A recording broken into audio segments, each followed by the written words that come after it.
be careful you're not always in sprint mode. Because what I found is that visionaries can clip into sprints pretty easy because their mind usually like they chase shiny objects, right? So a lot of life is around sprints. But what I found is you really burn out teams if everything's always a sprint.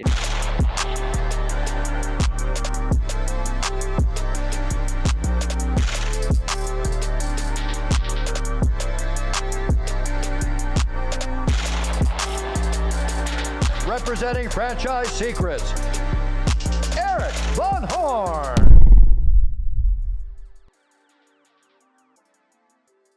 Aaron, welcome to the show. Hey man, so grateful to be here. Thanks for inviting me in. And it seems like I wanted to say welcome back to the show because we're good friends and we see each other a lot online and in person. And but you've never been on the podcast. You did a session for the franchisees and franchisor mastermind a while back talking about operations, and you do something that's really unique out there. You've got people that do EOS and they're EOS implementers. You do something that's kind of similar, but I'd say it's kind of it's more probably easier to use for people, less expensive, and kind of tailored to their needs. So why don't you explain kind of what you do as a whole? And then I want to get into sprints because that's the real reason that you're here is how do you get a lot done in a short period of time? But give the audience a bit about what you do, kind of what we talked about during those mastermind sessions. Yeah, man, absolutely. So the collab team, I would just call easiest place to fit in your brain is fractional COO. I mean, somebody that comes in, but not just somebody that tells you what to do, but I bring my team in alongside of you. So I've got a team of 22. We carry about, I think we have 34 clients right now currently, but we come in alongside entrepreneurs that are scaling. And as they begin to rapidly scale, they feel like things are starting to rattle and are starting to break down. So we help them kind of assess where the breakages are happening. And then I put my team into teams to cut the gap, so wherever things are starting to break, I usually help with things like technology, help with customer support, help with roles and operational roles, kind of come alongside of people, and then help them with their sales and their finance too, just to vet the whole thing. I call it foundations that scale. Like, let's make sure the foundation is stable. So as you grow your business, the thing doesn't topple. So the way that I usually do that is through rolling out level 10s, EOS style. I'm not an EOS implementer, but what I do is I come in alongside a business and say, hey, do you have you'd be surprised how few people have a weekly meeting period. And then if they do, how psychotic their weekly meetings are. They're just like all over the place. And the visionary takes all kinds of pressure on himself or herself to have all of the answers instead of, no, let's set up a framework where we actually draw answers out of your people. Let them expose where the vulnerabilities are. You can expose where some vulnerabilities are. And then let's turn those vulnerabilities into a solved problem that turn into a to-do that we hold people accountable to each week over week. Did you get done what we solved last week? And then obviously it branches out into bigger things like quarterly rocks. How we get into our annual vision, it's by breaking it down to quarterly rocks, quarterly big projects that are assigned to different people and holding people accountable. So essentially we're at simplest form an accountability tool for teams to really rev up their operations without having to slow down while they infrastructure up with hiring. One last thing before we get into sprints is one of the things that you do is you kind of get in there, help people understand how to do everything that you just said, and then give them the tools and train their team to do it. So you're not like, hey, here's our team and we are going to do this for the next 10 years with you. It's it can be a shorter engagement to get them up and going. Is that right? Yeah, that's standard agreement for us. Yeah, that's a really good clarity. Thanks for pointing that out. So my whole goal is, as we're helping you we cut the gap, we SOP out where there are gaps on your team, we hold that space, and then we actually will go out and help you do recruiting. So we'll go out and we'll help you find the ideal candidates. We'll vet maybe 100, 150 people that come through a recruiting project, do the first layer of interviews, rattle up to you the best, like 2 or 3, let you make a decision. And then we help you with the onboarding so that you don't have to worry about slowing down to infrastructure up. So that's exactly right. But a standard contract with us is like 6 to 12 months because I really want to empower your people to be able to do it. Because quite frankly, it's going to be cheaper for you to run that thing internal rather than pay a contractor for a long stretch of time. So even though we are kind of quote unquote an agency model, I'm not an agency model where I want you to be sticky with me forever. I would really like to empower you to have your own tools, own answers, run your own thing in 6 to 12 months. So you're not just one of these guys that is the implementer or has an operational like company that's not, I mean, that is your business, but you're an entrepreneur. You've helped a lot of my friends out there in launches and sprints that they've done. grand openings and things like that, but you also are an entrepreneur yourself outside of collab. Give the audience just a bit of your background with the coffee shops and things like that, so um, they can really know that like you're living this yourself, not just teaching it and not just helping Yeah. others. No, that's really good. I do think that that is, thank you for bringing that up because and thank you for the compliment. I love all of our friends we've got to work with. I mean, great guys out there. You know, John Acuff, Pete Vargas, Pedro Adeos, guys that we're really, really close with and been close with through the years. And then, but what I found is that operations is pretty much operations regardless of the vertical. People want to make their secret sauce really complex, but really, in all honesty, we're all facing very similar problems, and your secret sauce makes you unique. But there are some just basics that you need to have the frameworks in order for the foundation to be stable. So what I found was, yes, I do a lot with online entrepreneurs, but I also have found that we do a lot with brick and mortars. And where we found a real specialty in the niche is in drive-through coffee. And so we've worked with a lot of different kinds of drive-through coffee out there, a lot of big franchises, a lot of independents. And then we started our own drive-through coffee business, the first drive-through coffee in the country of Belize, just about 2.5 years ago. And we've opened 3 locations. So anything that I'm doing, I'm practicing real time in someplace that the fastest I could get there would be to get on a jet. The quickest I could get there is 8 hours. You know what I mean? So someplace that's a long way away. So having to have operational tools that you can manage at a distance to make sure that works. But definitely we do a lot with grand openings. We just had a franchisee grand opening just last week. So we help with that as well. And I know everything always doesn't go perfectly with Yeah. your own stuff. So maybe we can weave some of your stories in as well. But let's talk about sprints. Like, why sprints? What's the purpose of a sprint? Like, how do you define a sprint within all this operational stuff that you do that's very weekly meetings, all this, and then where does a sprint fit in? Why a Yeah. sprint? Yeah, I love that. So I would say, so let's set the framework. So I would love for every business owner that's listening to have an annual plan, right? That's me once a month. We meet, or once a year, we meet in Montana. My dad has a vacation house in Montana. I bring my leadership team up there. We spend a couple of days. We go through an annual plan. Like, what are we wanting to see accomplished this year, right? And I think a lot of times visionaries get into like annual plan mode and they throw out a bunch of vision and it just doesn't stick because they have no way of holding accountability to, are we even doing that stuff? Is that even really real? Or are we just like pontificating about some kind of future vision that isn't really real. So what I love is once you have an annual plan, let's break that down into quarterly rocks, right? Quarter 1 should then build into quarter 2, should build into quarter 3. They say the way you eat an elephant is one bite at a time, right? So break down that big vision of an annual plan down into quarters that would build you to the end of the year we're going to succeed. So I think that all of those things are very EOS, and I really believe in that. And we practice it with all my companies. I've got 3 companies. We do level 10s and quarterly planning, our quarterly rocks for annual plans for all 3. I do annual planning for all 3 of those businesses in Montana, same week, just stack the days together. But I think that there comes a time where, let's say for us, that's a great example. Let me use one of my own personal, and then I'll talk about this franchisee and show maybe the tale of 2 cities, if you will. We just did a grand opening in June, first week of June, and that would have been a quarter 2 rock, right? So my annual plan is I want to open a new location. I am forecasting sometime early this year. I had hoped it was quarter 1. It actually rotated into quarter 2, but as a quarter 2 rock, there are things I can do to be planning. So like maybe a phase 1 for that grand opening is I've got to meet with the owner. We've got to come up with all the contracts. We've got to make sure everything is dialed in. I've got to make sure I find a builder. Got to make sure we negotiate a price. But then by the time it comes into quarter 2 and we start getting into it, like it begins to phase into a much more real sprint is what I would call it. And that is not something that you have 3 months to plan out now. Now it's like, no, no, you're in the tail end of this thing and it's about time to knuckle down and push hard into it. And so, we got to our grand opening and I wanted it to be the week of my birthday, June 5th. And the builder's like, I don't know if I can make that happen. And I'm like, okay, man, if you can't make that happen, I'm fine with that. I'll give you until the 12th, but we're going to make this happen. We're in the throes of it. Like we're in what I would call the final sprint of it. And we all encounter that, right? Where we come up against something, we had set a date and it starts to slip, and it's like, okay, so am I going to just let that slip, or are we going to commit to these dates and we're going to knuckle down and make this thing happen on these dates as much as it's in our power to do, and not just make excuses, right? Because it's easy to make excuses when you come into sprint season of, no, that's too hard. That's going to take too much. So I would say Comparably, there is an annual vision that breaks down to quarterly rocks, but then when you get into some quarterly rocks, it turns into a sprint. And I would call a sprint anything that needs to happen within probably a 4 to 6 week window that's tighter than actually a quarterly rock.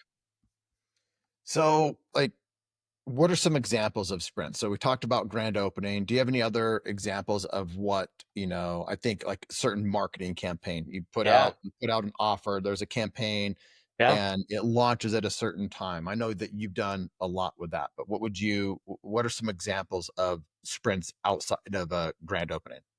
Yeah, so I would say marketing is a very excellent example outside of a brick and mortar grand opening. And that would be, I want to launch new things. So maybe it's a new app, right? A lot of people have a new app they want to, maybe it's like customer loyalty you're rolling out. Maybe it's you have a new push, you want to release a new product digitally, or you want to release something that is going to only be available online.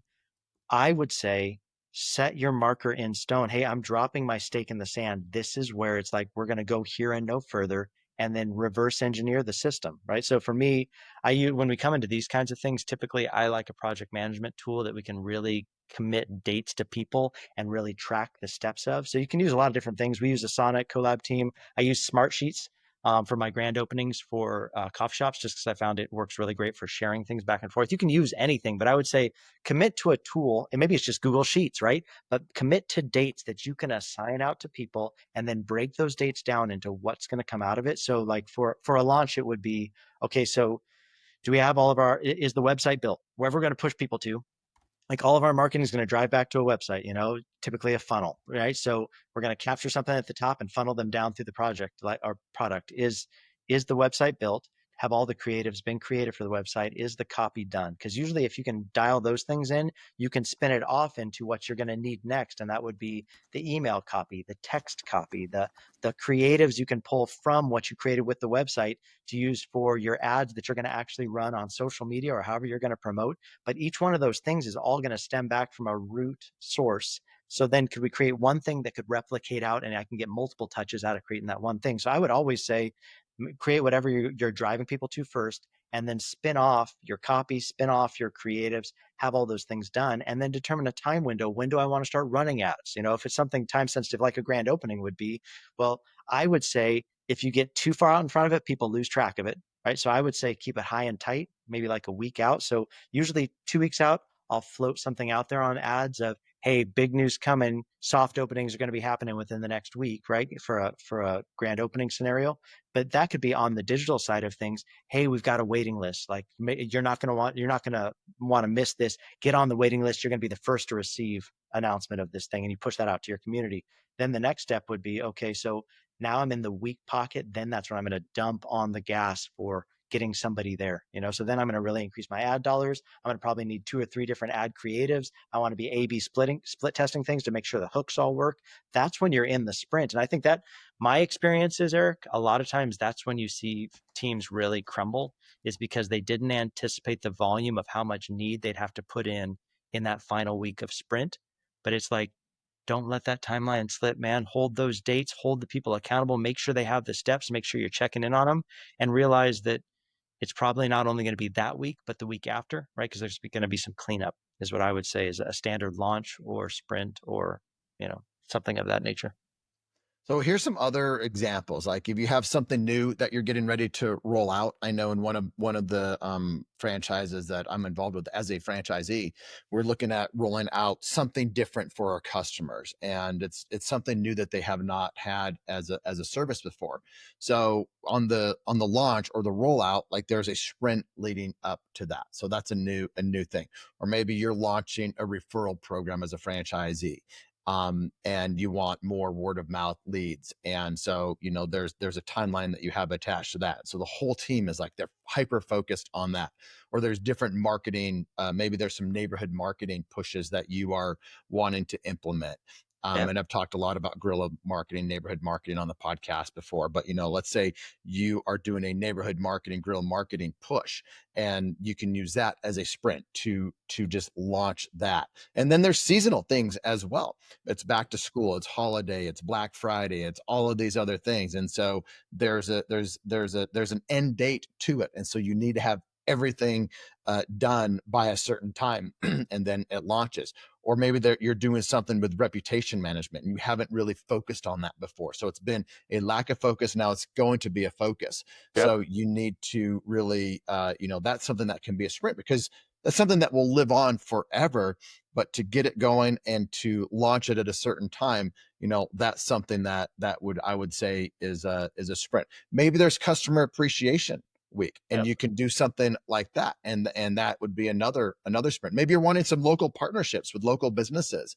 I had Ray Dunn on there talking about that. He's with Club Pilates, and I would say that to get that launched and to get that in movement, that was a sprint that he did. So local sponsorship, that type of thing. So there's a lot of different things that you could do as a sprint. Maybe it's even doing something with customers to win back customers or to bring back in old customers. Like, what is that thing that you can do and focus on for 4 to 6 weeks to bring back old customers and have some KPIs around that. So Yep. those are some other examples that I see as a sprint.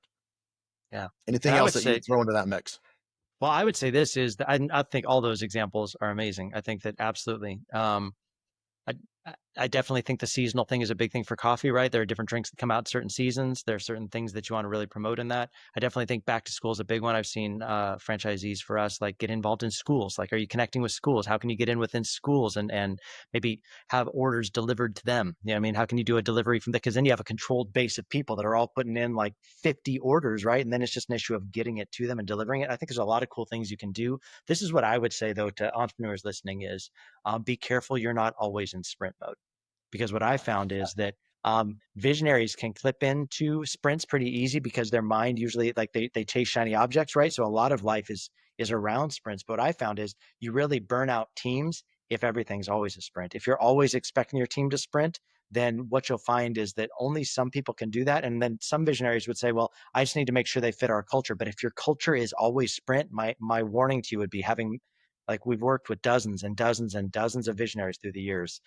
Your team won't last. You'll burn them out. Maybe you'll have a whatever it takes that sticks with it. I would probably challenge you and say, is there some codependency in that they're sticking around that long? How healthy are they? Like, because anybody that's willing to put their whole life on hold forever is probably not that healthy of a human, right? Like, you want them to have a home life. You want them to love their kids well. You want them to be able to go on vacation and the whole business not fall apart. So I would say that's why I really like the idea of an annual planning to a quarterly rock to a sprint that breaks down within that quarter, because then you're able to allow yourself some breathing room of, if I see on the map that I have sprints every single quarter that I have the potential to burn out team, maybe I need to challenge myself on, okay, am I giving people enough time off? Are they able to take their vacation? Is it always just pandemonium in my organization? I really would advocate for a weekly meeting structure where you can look at each one of those things, right? Where you're like, hey, how are we looking on our rocks? Are we accountable to those? And then as you get closer to a sprint, I would say you probably are talking about like a daily meeting for that week of the sprint, right? Because there's probably going to be things that are moving too fast to leave too much time. And it doesn't have to be long, but a quick check in on, hey, here's the list of things you said you'd get done. How are you doing on getting those things done? What do you need from me as the visionary to move the ball? Because hopefully you as visionary aren't the kingpin of the whole thing. I'm hoping that you can empower a team and you can sprinkle in your magic, but you don't have to be the main beast of burden that's doing the entire lift. Maybe early you do, maybe when you're new you do, but my hope would be is that you can, EOS is really big on delegating to elevate you up. And how can we get you into the visionary seat? Because you're the sharp end of the spear that's out there coming up with the new ideas, right? And pushing those ideas back behind you and then holding your team accountable to make sure they're getting done. That's a good point. I think it's easy for us ADD entrepreneurs that, especially for me, I could just delegate everything and I'll burn out the team really fast. I was talking to my friend Sharon, who was with Real Estate. Now he's a partner with the Hermosis. And he was talking to me about sprints and how he sees sprints. And one of the things he said is like, there's a deadline. Like, if tomorrow is the deadline, he's like, I will stay up. He blocks 24 hours straight at the very end so he can make sure everything's done. And so you can stay up all night. There's times he stayed up all night to execute that sprint the right way and to get everything done that needed to be done because it wasn't done beforehand. So You can't do that. That's not life. You can't live that way. That's a sprint, and you can't sprint, in a race, in a foot race. In I used to swim competitively. You can't do 100 yard swim or sprint and continue that. That's long. There's long distance swimmers that have a different cadence. So I think that's really important, especially for any other entrepreneurs that are like me that would be very quick to burn out a team or burn themselves out. Because I hate meetings, I hate all of this stuff. I like sprints because it's a short period of time, but you don't do sprint after sprint after sprint. So I'm glad you brought that up. Attention, franchisors and franchisees, there are two really important resources that I want to share with you that will help you avoid costly mistakes and increase your enterprise value. The first is our free Facebook group. It's a community that has over 4,000 franchisees and franchisors in it. When somebody asks a question, they get honest and authentic answers from multiple perspectives. You can join the group for free over at franchisesecrets.com/Facebook. The second resource I want to share with you is if you're a franchisee and you want to be around a community of successful Z's and other brands and in other industries, this is why I created the Franchisee Mastermind. If you want access to the best single and multi-unit owners to know what they're doing, or if you want to be around other multi-brand owners, then you'll want to check out my Franchisee Mastermind. The reason why people join is they want access to my Rolodex, my connections, to each other. They want a shortcut success, both short-term and long-term. Links will be in the show notes or at scalablefranchise.com. All right. Let's talk about like how do you design a sprint? And maybe we talk about it in the context of a grand opening, because so many franchisees are, they have been or will be in a grand opening at some point. So how do you design a winning sprint? Yeah. I mean, for me, the way I do it, and I know not all visionaries are going to love hearing this, and you don't have to use the same format. So I'm going to give you what I use as a format. Let your brain dream of how you do it. Because a lot of people just are writing stuff down, right? Like a lot of visionaries just write stuff down. And then I would say if you're just a writer downer, like send that to somebody that can make it digital so that it's easier to like multiply out across your people. But I would say I would always put myself in the middle of a grand opening and ask, what are the things that I want to see? And then how do I use that as the origin to chase it backward, right? Like if let's say when I grand open, I know I'm going to want to put signage out, and I know I'm going to want people to know that my date is coming, and I'm going to want to make sure that I have deal days for a certain amount of days that are there, and I'm going to want to make sure I have a limited menu, because if I have to offer the whole menu, I can't drive traffic as fast, right? Because grand opening, I think it's really important for you to show people we've got badass stuff, right? All of our stuff tastes great. It's super quick. You're not going to end up in this line forever, and I'm trying to create a habit in them of coming back, right? So I'm going to give it to them for cheap. So I'd start envisioning myself in that place, and then I start writing those things down. But I would say for me, there's a pre grand opening, there's a during grand opening, and then there's a post grand opening. So break it out in your mind. There's different things that are going to get you there, because if you want them there certain days, you're going to have to drive ads to that, right? You're going to have to boost posts. You're going to have to talk about it on social media. You're going to have to partner with other people in the community to let them know that you're happening. That's going to take some pre-planning before you're in during the grand opening, right? But in the during grand opening, you better make sure your schedule's tight, and you better make sure everybody knows their roles. And let's say it's a brand new location, you're going to have some pre-hiring training before you get into grand opening. And then once you're in live fire, you better make sure that that schedule has like people who know what they're doing partnered with people that might still be a little bit new. So I would say like beginning to think to yourself, okay, what are the things that are most important to me? And then which category do they fit into? They pre, during, post, and then begin to plan those out. And I would say at that point, that's when you start bringing team in, and who can you chunk pieces off to? You know what I mean? Who can I break down things for? Hey, I need you just to own the parking lot. And because that you would be surprised, parking lot chaos is one of the biggest killers of a grand opening, right? Because people get in there and like, this place is a zoo. I'm not going in there. I don't care how great it is. You want it to flow smooth, you know? So I just need you to own the parking lot. Can you do that for me? That means you're probably going to need to build a team. That means maybe think through some uniforms that you're going to have out there, probably a communication system that you can be communicating with people. You own the parking lot. And then I want you, another said person, I want you to maybe organize stock, make sure we never run out. Cause that's another big, kick you in the ass on a grand opening if you run out of stuff, right? Like you drive all this volume and then you run out. Like that's the worst thing you can do, right? So I just need you to handle stock and inventory. And then I need you to handle the people that are working inside and make sure they're trained right. Make sure everybody has a zone. Make sure everybody stays in their zone. Cause that's another chaos creator in grand opening is when people move all over the place and you have somebody that's like darting all over the room instead of, no, you've got a zone, live in your zone, do your piece, So I think each one of those things, but I would say breaking it out in pre, during, post, write a list of the things that are important to you, and then assign it out and ask that person to dream. And then do some planning sessions before you get there to make sure everybody is dreaming the same way you would want it to turn out. So that's a good like design of it. So let's go from like the pre-grand opening, and maybe they're all, like they might be like mini sprints in this one long Yeah. sprint to grand opening. So what, so pre-grand opening, how often are you as the franchisee or the owner checking in with the team, and who are you checking in with?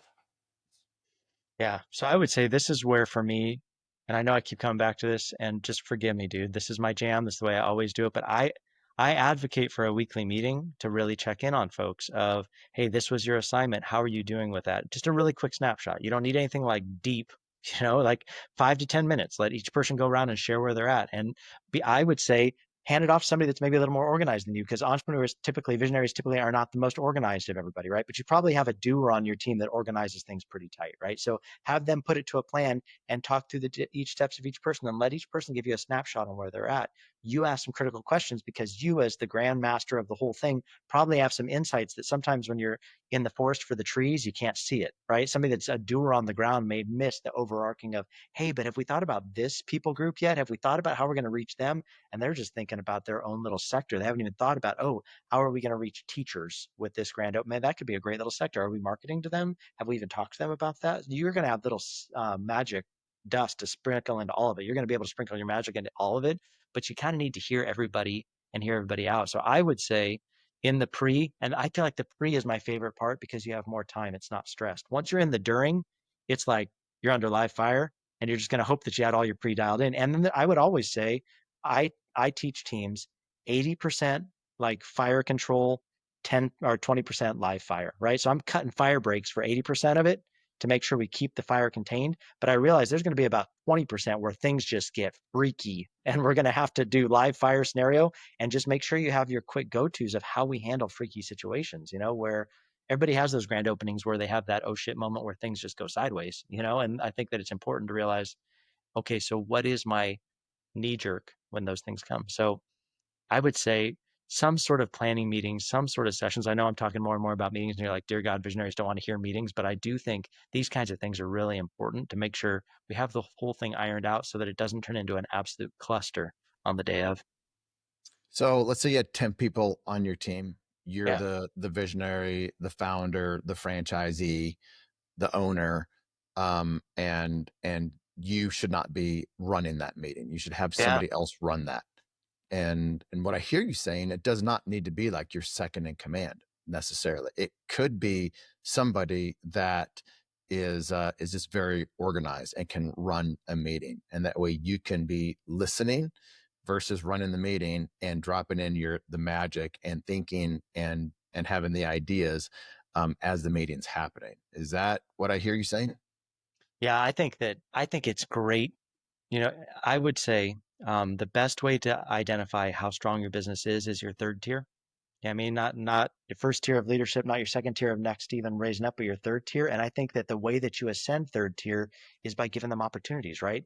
Some things that your number two is just overwhelmed by, right? Your number two is probably freaking so overwhelmed because you as the visionary are just dumping fire straight on them all the time, right? And then they've got to disseminate that amongst the people. But if we can raise up the next tier underneath them by giving them opportunity, usually those people aren't overwhelmed and they're hungry for opportunity. So have we identified somebody that might be able to just come up with a meeting structure with us, and maybe they work with your number two on a meeting structure and then they bring that back and then we go through it, and it might be, listen, it might be a little bit painful at first, right? Because they're learning, but eventually you're investing in somebody, because God forbid something ever happened to your number two, and then what are you going to do? You're going to go on a mad dash scramble to go hire a COO level, and then you're paying like six, seven, like six figures on what you're going to be offering to people? Or could you be raising up younger talent that's growing in it. And this is a great opportunity for it, especially before you get in live fire. So the pre is a great spot to raise up other team members, let them take a stab at it.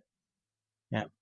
So you're saying a weekly check-in during this like pre-grand opening sprint. What happens when there's, there's fires, there are emergencies, there are things Yeah. that need you? Is that all email? Is it text message? Is it let's have another meeting to discuss, for 15 minutes? What happens with that of those things that come up before that need addressed before the next weekly check-in?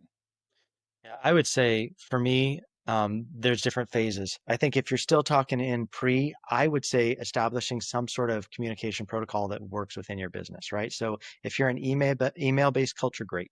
If you're an instant message-based culture, great. But even in that, like, let's talk about what the cadence is of how we communicate around certain things. So an example would be if you're an email-based culture, like let's create a thread and we're all going to communicate on this email thread about this certain thing.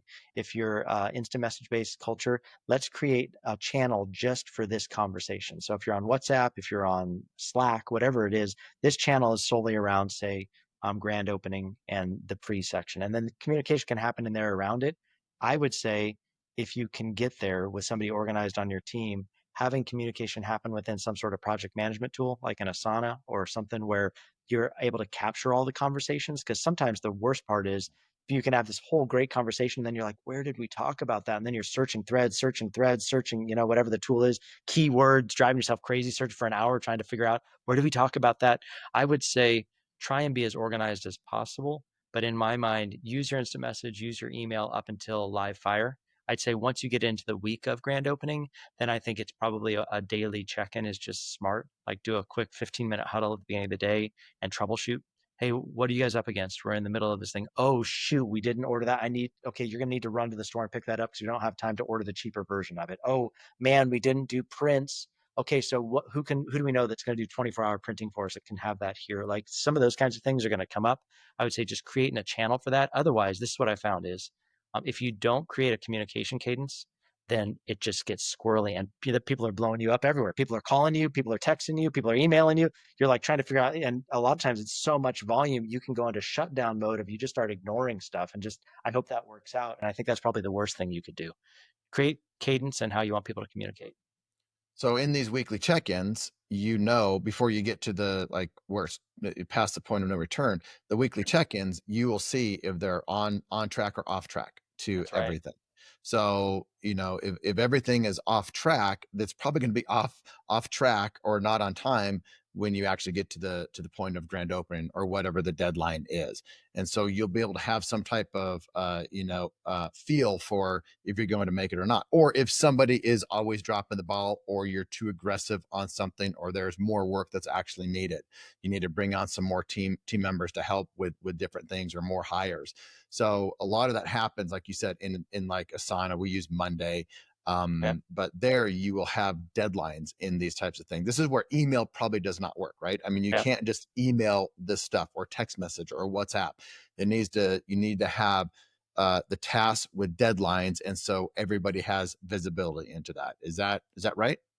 I think absolutely. I think you should be, especially in something that's as important as this, you should be dedicating a portion of your weekly meeting every week. Let's not make this the whole thing, but this is a big thing. So let's make sure we're giving a portion of the meeting every week to talk about this. We pull up a single sheet where everything's being tracked. We ask people how they're doing. I've got a great template, Eric, and I'd give it to anybody on your show. In fact, anybody that wants it could How do probably they just find go it? to, yeah, I think if you go to myfirstdrivethru.coffee, there's a masterclass, and on that masterclass, it walks through all these things of everything that we're talking about here, and they can get the free tool where I give them my grand opening checklist.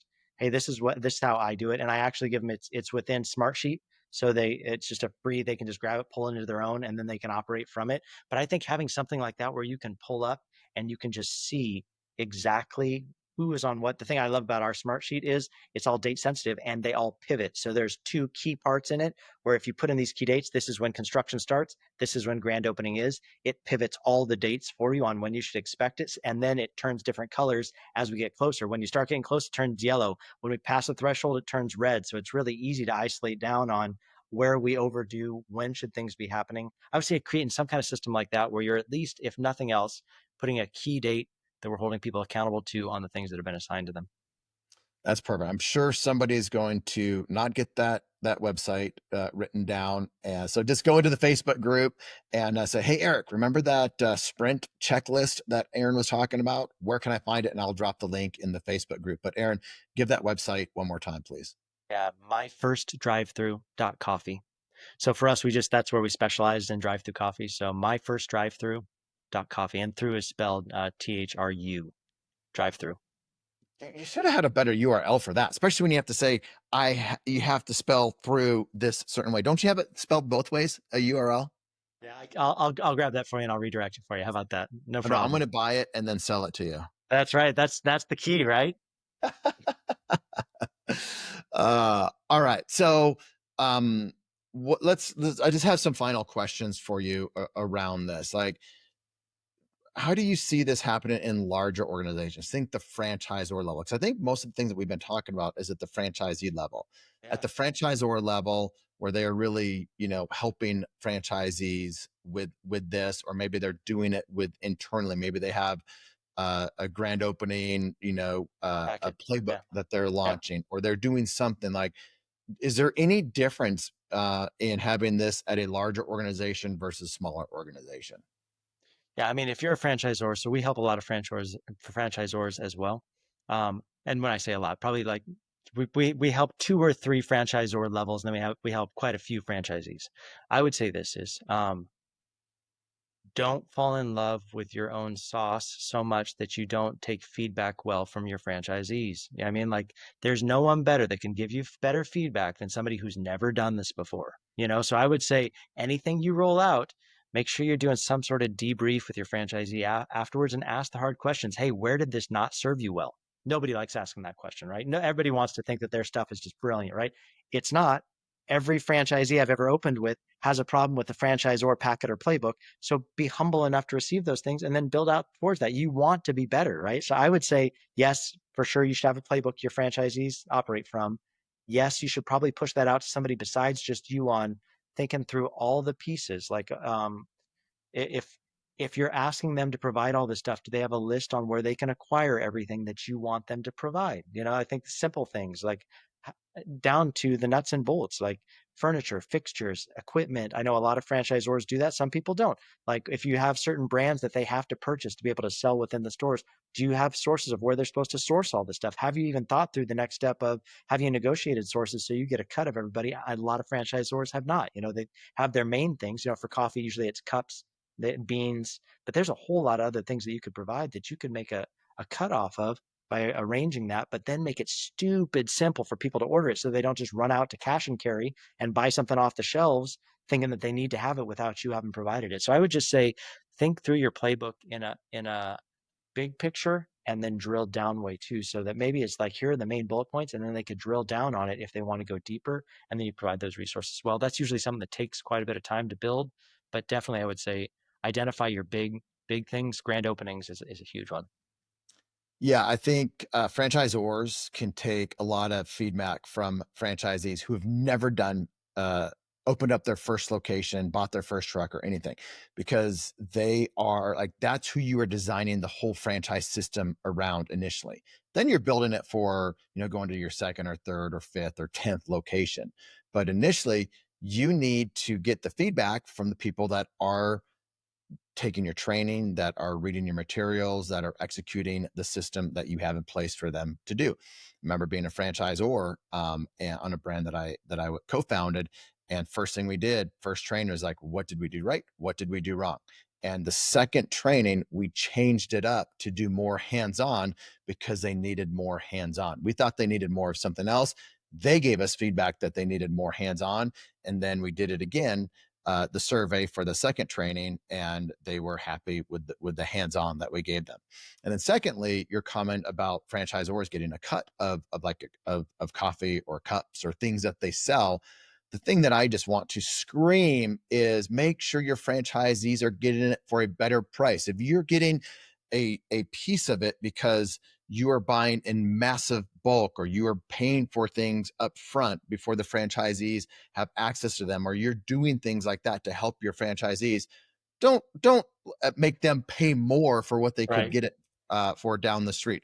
That is what I absolutely hate. I don't see a Yeah. lot of franchisors doing it, although I do know some that think it's a privilege to buy. I think it's a privilege for franchisees to buy from the franchisor, and that just drives me insane. So, got another question for you. Yeah. What's an element of a sprint that most owners think they're doing right, but they're actually not? Um, I would say half-baked ingredient lists, meaning like, so hey, they've identified this is the pain point. Let's say getting into schools. I'm going to get into schools. I'm going to, like we had talked about before, getting them to order. This is a great new community thing. It's going to stir up the community. It's a great idea because it's a pocketed micro niche, right? That I can pull into my main pool of the whole stream of what I offer. So I'm going to start reaching out there. Hey, said person, I'm going to deputize you to go do it. I need you to do this, this, and this. But then really they haven't connected the dots really well. They've turned it over to somebody that's like, I don't know that I get the full vision. And then they don't make the time to sit with that person, answer their questions so that they can execute it well. And then they bitch about it on the backside, not going the way they wanted it to go. I mean, I think that that's like classic visionary stuff of I'm going to drop an idea on you. It's like asking, I'm like, hey, I'd say to my daughter, will you go bake cookies for me? Here are 3 of the ingredients on a 12 ingredient list. And then I complain about how bad they taste because I didn't help her with the final ingredients. I think that realize your people are going to have questions for you. Create a forum where they can ask you those questions. Now, I think obviously I'm not saying you need to be on the ready, always available. Create spots where they can come and ask you questions. Empower them to go and make mistakes, realizing the first one's probably not going to be your best one. It's just going to be the first one that didn't take you, right? So then you empowered them. They went and did it. Maybe it was a B instead of an A. It's okay. They learned. You can do a debrief. And then how do we get an A out of the next one? And then go from there. So I would say full ingredient list, give them an opportunity to hit you with questions, and then do a debrief after to ask how it went and how you can make it better. I got 2 more questions for you. What's the worst sprint you've ever ran? What did it teach you about people? Not necessarily about the operations or the sprint itself, but what did it teach you about people? Yeah, man. That's a really good one. I would say I did a launch for a client where it was a live event. And live events are a really big deal, especially in the digital space, right? Because you do so many digital things and then you bring them all into one spot. It takes a lot of money to throw a live event. You have to make contracts with the hotel. You have to do all these things, right? You put out all the marketing, get all the people there. People are excited. You brought in big speakers. You brought in music, right? You do all the right things. But what happened is we got in the middle of it, and the whole reason a lot of these guys will drive to a live event is to make an offer, right? But the offer, you need to make your offer super simple because your team is going to have to sell that offer and then fulfill on that offer. So middle of the event, as he's going, like he's going up to speak in like less than 10 minutes, he changes the whole offer. Um, so that's a really hard pivot to make, right? Because all the slides, like were all designed around original offer. Like the website you're going to push them to all has that original offer. All of your salespeople have all been trained on how to sell that particular offer. All of your fulfillment off the back of that offer is all built upon what you're getting. So it was like he made a call out as the leader, as leaders should be able to do as they see the need.